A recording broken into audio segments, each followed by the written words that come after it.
In a city where coffee costs an average of 7 euros, there is nowhere to sit down and actually enjoy the atmosphere. Why isn't coffee culture and the coffee business taken off in Paris? And is Starbucks really all we have to enjoy? The insane cost of rent, the lack of interest from small business, and what's going on with creativity in the city? I'm talking about atmosphere.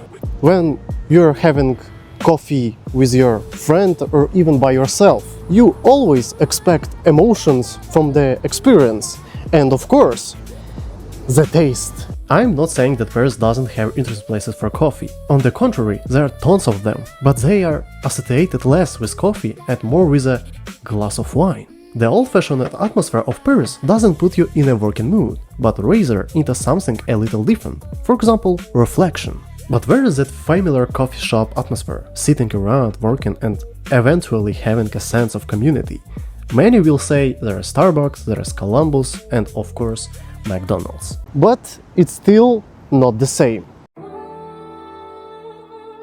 As we know, Europe is famous for small streets and basically everything being small, and this is where the first reason comes from, namely small spaces.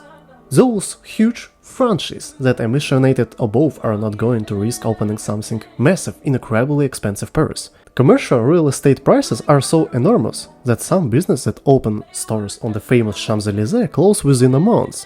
First of all, competition. Secondly, the cost of the space. And thirdly, huge taxes. Many Americans complain that their taxes are high, but they haven't been to France yet. To survive, they increase the price of the cup and lower the quality. I've never heard anyone say that Paris has great coffee. The only thing I hear is that expensive. Paris is just like that in general, and no matter how much you pay, you're always happy that you're in Paris. Many people confuse the true beauty of Paris with a relationship with coffee. You can often see headlines saying that Paris is the capital of coffee culture. Well, correction, not coffee, but café culture. These are quite different things, the famous café evenings, miniature tables and chairs. Coffee appeared in France in the 17th century, first as an expensive eastern drink at the royal court and among aristocratic circle. France's connections with the Ottoman Empire played a major role, as did the diplomatic fashion for everything Turkish. A turning point came in 1669, when the Ottoman ambassador Süleyman Aga arrived in Paris and hosted a reception with coffee. The drink made an impression, and gradually it moved beyond aristocratic salons. But it's important, coffee still didn't become an everyday French drink. It was more like fashionable exoticism. This is where things get really interesting. In 1686, the famous Café Procope opened.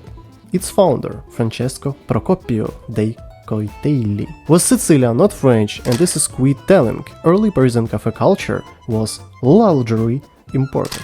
And this is where Paris did something of its own. The cafe became not so much a place where people drank good coffee, but a public social space. People went there to read the newspapers, discuss politics, argue about philosophy, meet, play, make connection, watch people. In the 18th century, cafes become part of the intellectual life of Paris. So, if we talk about French coffee culture, historically it will be more accurate to imagine it as coffee plus conversation, watching the city, and public life. And not modern specialty coffee culture. The French were generally huge fans of drinking coffee with milk. This is where café au lait gradually emerged.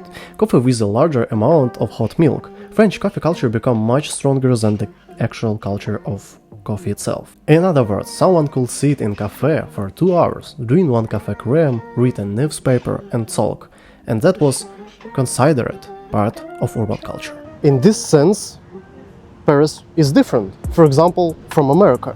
That's actually why historically a French cafe could serve pretty mediocre coffee and still be a wonderful cafe. I'm not that much of a coffee expert and I don't really know much about beans and the little nuances, but the taste of Parisian coffee is many places is similarly bad. This also gets back to the 20th century when a rather widespread culture of very dark roasting developed. Revolution? From around the 2010s, Paris began catching up very quickly with London, Scandinavia, Austria and other special coffee centers. You start seeing micro roasters, filter coffee, single origin, espresso-based drinks. And the cafés, where are the cool and big coffee shops? And the place where we can actually sit. Where? Where is it?